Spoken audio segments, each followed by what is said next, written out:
Welcome to CEO Growth Talks. I'm your host, Angus Robertson, and today we have a great topic. We're talking about the CEO's Guide to AI, and we have three phenomenal panelists with three great perspectives on AI covering tech, finance, and marketing and sales. So let's jump right in and get to intros.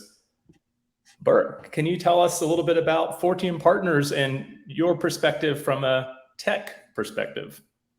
Absolutely. Thanks, Angus. I appreciate it. Fortium Partners is the number one provider of technology leadership. We do that in interim, virtual, and fractional roles for CIOs, CTOs, and CISOs. We think that covers the technology leadership realm quite effectively.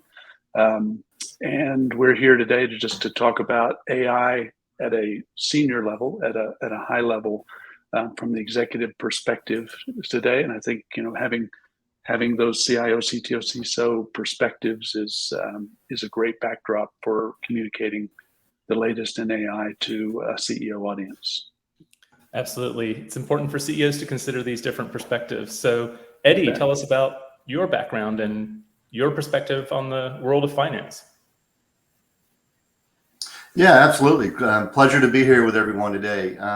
So I'm the managing partner here at Seton Hill, based in the Dallas-Fort Worth area. We're a national CFO services firm for both fractional, interim, and project level CFOs with about 75 CFOs nationally now. And we're definitely seeing more and more of how AI needs to be considered and how it's affecting particularly the Office of Finance, and look forward to sharing some more of that with others here today.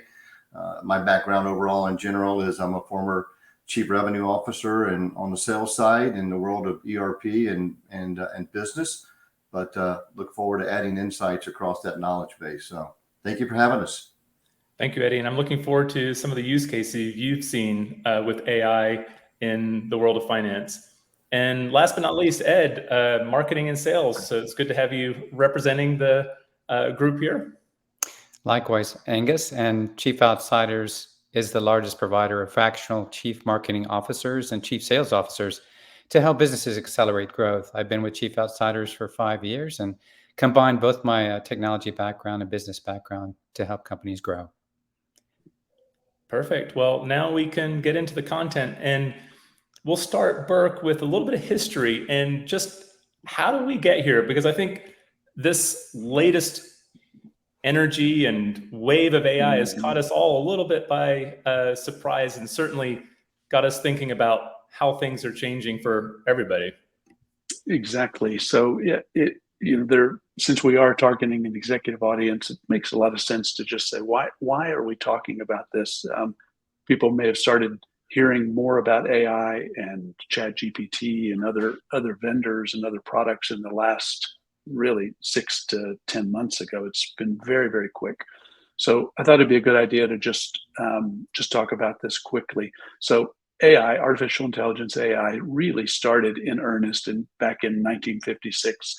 It was a lot of talk. We entered what the industry considered to be the AI winter in about 1974 because the industry decided that it was way before its time, right? The promise of AI was not really being experienced in this society and certainly within technology, and things have sort of been dormant, if you will, for a long time. That's not to say that there haven't been amazing advances, but from the public's perspective, there hasn't been as much, especially compared to what happened late last year, where we really began to enter what they're calling the AI spring, or the boom in AI. It was really kicked off what's called the generative AI race.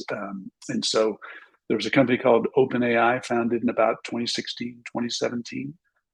Has a lot of famous owners, Microsoft, Google, et cetera. And they came out with, or made a lot of progress in those days, to what's called generative pre-trained transformer models, which is where we get the term GPT that everybody is throwing around and probably doesn't know what it means. There was another technology just called large language models in 2022 that laid the foundation for what we all felt is the explosion of generative AI primarily pushed by, or at least made famous by, this ChatGPT. So if you look at the graphic there I have on the right, artificial intelligence has a lot of subdomains to it. This one being natural language processing. If anybody has been aware of ChatGPT, or what's generally considered the current state of the art in terms of that AI is people are talking about, is typically you write something, the model responds with something else. So it's taking natural language, processing it, and spitting out something amazing, right? This was by far made most aware of us to now by taking the GPT models, putting a web-based interface in front of it so that people could type in text, or what we call prompts, and get a response out. That happened late 2022 and set this industry on by storm. And that's why we're talking about it today. Otherwise, had they not put a web-based interface in front of that, it's very, very complicated in the background and would not be useful to the average CEO, stay-at-home person, student, whatever, right? It's extremely complicated in the background if technologists don't put something on the front of it that makes it very easy to use. So, yeah. So the question then, do you want to ask it, Angus? No, dive right in, Burke. I guess all the right, question yes. is it all hype, or we really have something behind all the noise? It's a great question, because man, it is hype. There's no question that it's hype. And even though AI is not new, as we talked about, it's been around a long time. We are definitely experiencing this boom starting in late 2022. I will just remind our audience that there have been a lot of technologies kind of like this: World Wide Web, Web 2, Web 3, blockchain. Things come along all the time. However, that doesn't necessarily mean that individuals are going to implement these things. What happens is new technologies come along, they go through the Gartner hype cycle like we're seeing here, and they provide value, but there is definitely this immediate ramp up. So people hear about it a lot and they're wondering, well, what is the value of this? There is real immediate benefits that Ed is going to get into a little bit later, and Eddie's going to tell a little bit of examples about. But we are, make no mistake, we're at the peak of the hype cycle from Gartner's perspective for generative AI, which is what we're talking about. So it is being hyped, but it's for good reason, because today's hype becomes tomorrow's standard expectations. I'll just point out, computer vision used to be at the top of the hype cycle. Now it's towards the past all of that to reaching the plateau of probability. But if you look prior to that, you see autonomous driving, which computer vision influenced autonomous driving. And now we all know that autonomous driving through Tesla and other car companies is really starting to hit its own. So everything goes through a hype cycle, just like generative AI is today. So yes, it's being hyped, but it's for good reason. But we do need to put that in perspective and realize that we've got a long way to go before it works its way into the common language and the common products of the day. And Burke and Ed, I'm curious on your perspectives here. And a lot of this depends on whether your audience has early adopters or early majority. But for AI, this dip here, this trough of disillusionment, as Gartner calls it, do you think it's going to be as significant for AI, or do you think it's going to be shorter, or do you think it's going to be leveled out, or is it going to be the same as all other new and disruptive technologies that we've experienced in the past? Ed, why don't you take it? Well, my take, and this is from a marketing and sales point of view, is that the trough of disillusionment is going to be very short. And I say that because in a few minutes, we're going to be getting into some of the practical examples in which marketing and sales are using it across the sales funnel and across the customer journey. I'm equally interested in what Burke views about that. Yeah, I completely agree with it. We'll talk about some compliance and sort of safety type issues that might attenuate that a little bit, as the rollout of generative AI might be hampered just a little bit while people try to catch up to it from a legal, compliance, and even cultural perspective, which we can talk about a little bit later. Yeah, and that's a really critical point. And for our audience, if you have any questions, feel free to add them in the comments. We'll be monitoring those and we'll pop them up on the screen for Burke, Ed, or Eddie. So whether it's a finance or marketing or sales or technology question, feel free to add those in the comments.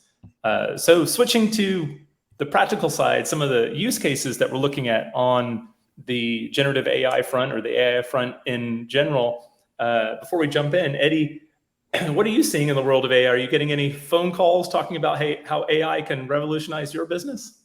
I mean, it's definitely it's a very common conversation today, and as I think Burke well laid out, a lot of the explosion has happened with the Chat GPT launch and the hype cycle that he very keenly referenced. As we've talked about even in some of our discussion groups and others, there's a lot of training, there's a lot of certification that's going on out there. Keep in mind, right along with all of this, if you recall, was the whole cybersecurity thing and what's going on with ransomware and all those things, and the attacks on businesses, and you've got the generative AI just kind of compounds the complexity of that issue. And I think as Burke pointed out, the area around governance and compliance and how does that really affect the risk profiles of companies, which also CFOs have to be a part of that conversation and really working in partnership with the IT teams and the CIOs. And of course, like Fortium has CISOs, Chief Information Security Officers, are going to be a critical role for companies to start considering how do they participate and how do they not get left behind. And in the world of finance, we're starting to see more and more examples. I mean, uniquely, I have one of our CFOs, Stuart Robertson, who is the interim and fractional CFO for a couple of technology companies that are squarely in this AI space around, search engine optimization, SEO abilities to enhance the sales and marketing side of the equation. And even as the CFO, he's, helping operate and lead that company in a lot of the directions and how they're partnering. But he personally has referenced to me a number of cases where they're seeing areas like AP, AR within the finance teams are going to be some of the early low-hanging fruit for automation and the ability to be able to not just make logical transaction decisions based on what you're seeing from an input, but augmented decision making, which is human thinking and learning. As we all know, AI is a big word that gets thrown around, and I think Ed's got some content to kind of show that speaks to this even better and more holistically to kind of put it in categories for the audience here today. But I mean, it's AI, it's machine learning, and it's what's known as RPA, which is robotic process automation.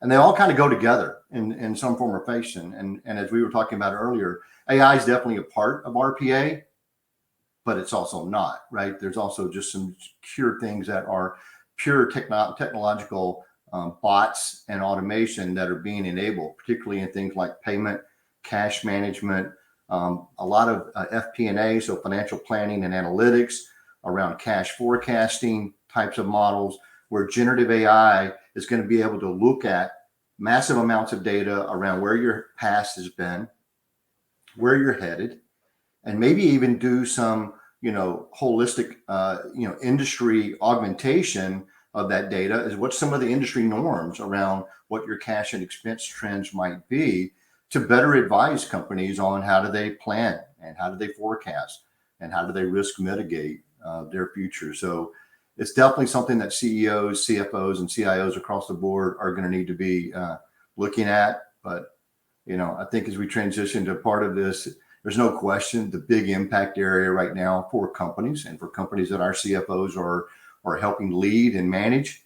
The highest impact area right now, I think, is still collectively in the area of sales and marketing and the advent of where lead development, content management, the types of impacts that it can immediately have in that area is probably the most impactful to the financial operations of a company today. Thanks, Eddie. There's two use cases you highlighted there from a finance perspective that I think are really interesting. One is on the business process side with AR, AP, and then the other is on the data analysis side, looking at your data, looking at competitor data, looking at market data to help with the budgeting or the planning or the forecasting process. I think that's something that CEOs can look at on the business process side, something that's talked about a lot with regard to generative AI and ChatGPT is stack prompting. Stacking prompts. So if you look at a business workflow, what are the prompts that you can stack to automate that workflow more, as you talked about? One of the beta features in ChatGPT is the plugins. And so Zapier now has a plugin with ChatGPT. So one of the things we're doing at Chief Outsiders, we run this event, we automatically generate a transcript. That transcript that's turned into a blog, but that's all done with ChatGPT. And then the video snippets are posted to social media. It's kind of a little unnerving how much can be automated. You can watch ChatGPT do this, and it's dynamically writing the code as it does it. So, even today, 40% of the code in GitHub is generated by generative AI. And so there's real thought that that role is going to be severely impacted. Any perspective from you, Burke, on some of this business process automation and how ChatGPT can help there?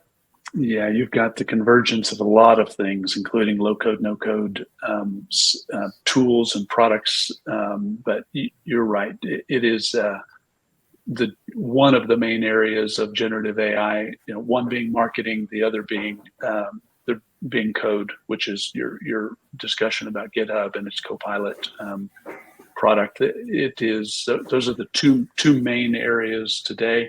And I agree, it is exploding. The things you can do, the things a non-developer can do these days using the combination of generative AI and automation tools like Zapier are amazing. Well, we have a question, and perhaps Ed, you can see what you think here. Any thoughts on how to minimize the hype cycle? Well, I look forward to giving some examples about how we can do that, at least through the stages of the sales and marketing funnel. So we can dive right in there, and hopefully that'll address a few aspects of that question. Sounds great. Well, I do want to highlight that what Burke said about this acceleration going through the marketplace, it's incredible how many AI-related applications have accelerated from last fall to today, because last fall, there were only about 80 applications that were leveraging AI and generative AI. And as of today, there are 8,000, right? And 100x increase. It took marketing technology applications about 10 years to develop that same number of applications. So what we're seeing here is, what do CEOs think of this generative AI explosion and the acceleration that's going on, and how does it potentially impact their business? So these results that Angus is showing came from a recent survey that both Fortune and Deloitte conducted and published in July of this year. And I'll put the link after this session is over in LinkedIn, so you can read more about it. But what this showed is that 37% of CEOs that were polled are currently implementing generative AI applications. And typically what Burke was referring to earlier, these are off-the-shelf applications where it doesn't take a technologist in order to implement, but it could be a marketer like myself or a sales leader that can implement these fairly easily. And we'll get into some examples shortly. Apart from that, 55% of companies are either evaluating it or experimenting with generative AI before they consider using any aspect of that in their business. But all that said, what's really important is that on the right-hand side of these survey results, it outlines 6 ways in which CEOs see that generative AI and AI specifically can impact their business. At the very top level, we know without a doubt from the examples that Eddie gave that automation can help increase efficiencies, reduce costs, and streamline workflows. But the most important thing that it's going to do for us as business leaders, it's going to help us generate new business models or new ways of doing things, and perhaps even new ways of engaging with our customers, the customer experience in novel and efficient ways. And at the same time, it'll also reduce risk, help us reduce risk in some of the factors that Eddie was talking about earlier.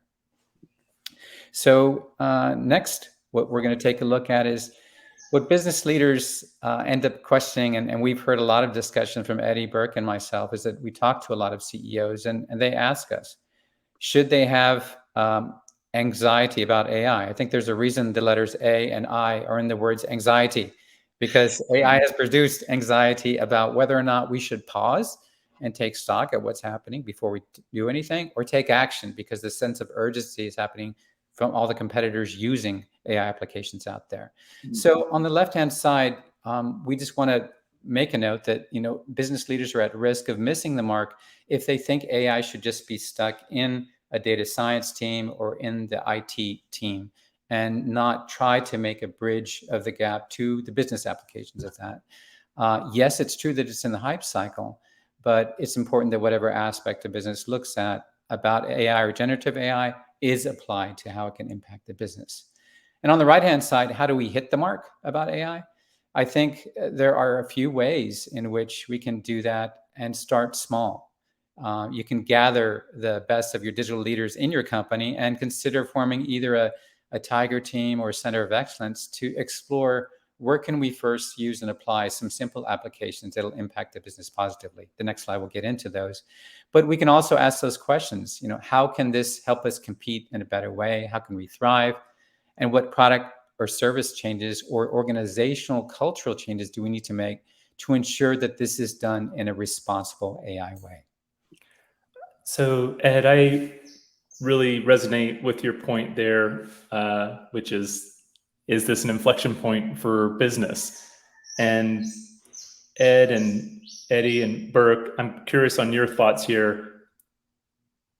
How do CEOs know if this is truly an inflection point for the business? Does it depend on their industry? Does it depend on their company? Is it something they need to change internally? Or is it something they need to change in how they go to market with their customers? But how can CEOs assess if this is truly an inflection point and how much time and effort they should be putting into AI?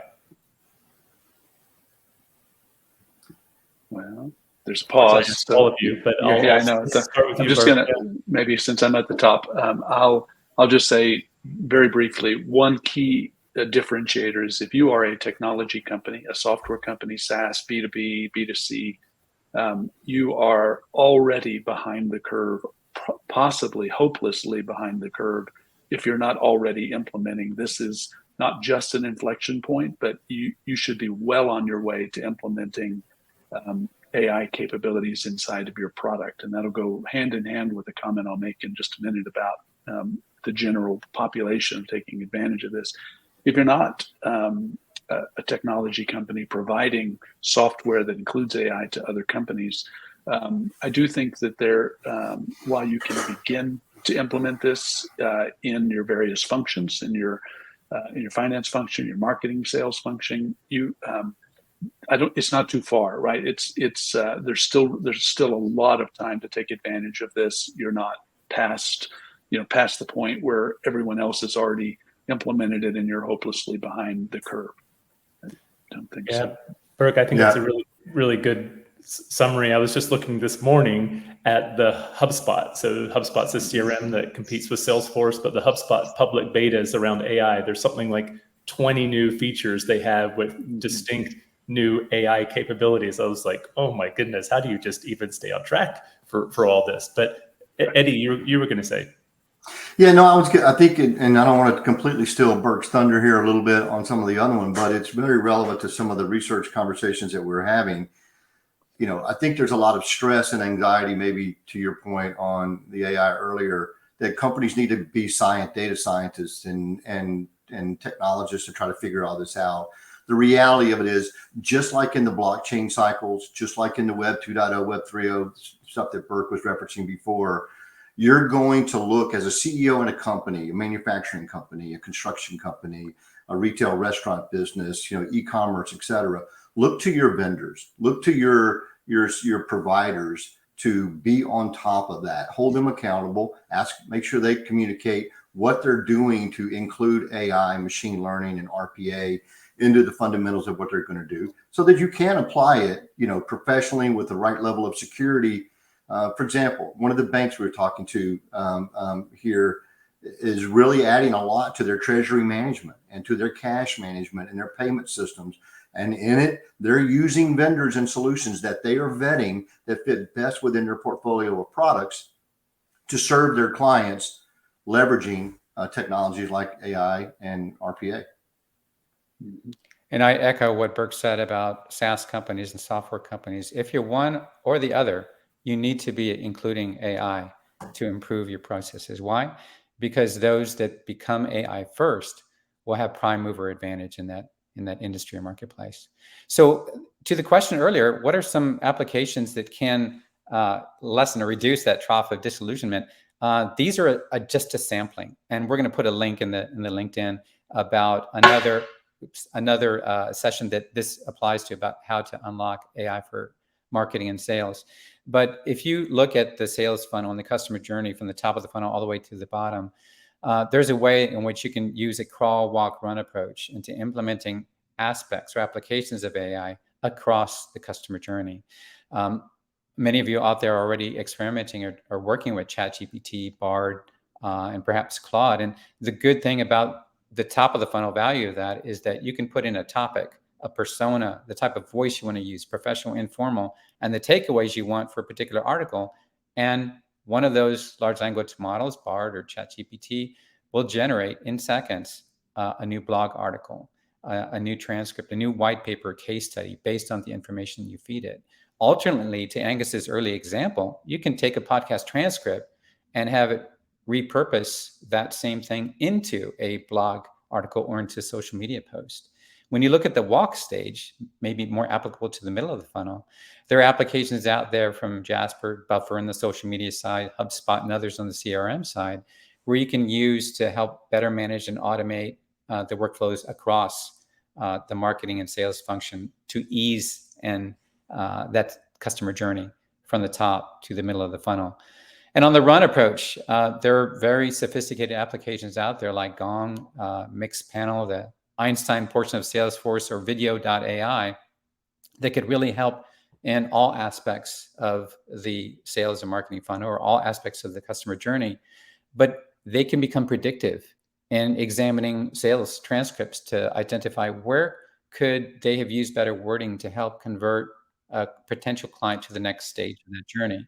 They can also identify the customer side of a transcript and provide flags or key hints about which customers are more likely to choose a solution that you were talking about, and help that sales leader in the journey to meet the solutions that the clients need.